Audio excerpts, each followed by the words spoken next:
This is the Lost Realm. The team has ventured far and wide away from the river that we finally crossed.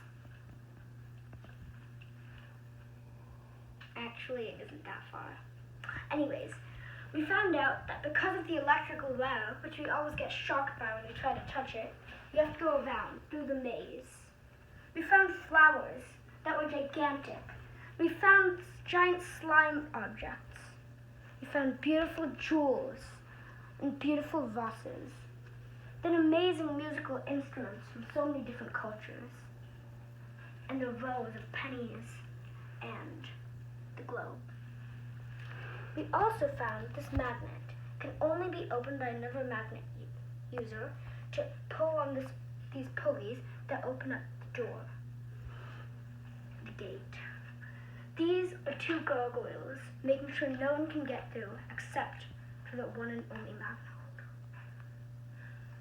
Now, looking at all these maps, when I was setting it up, where I should put the cups, I got lost.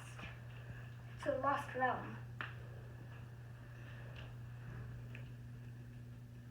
It's a lost realm.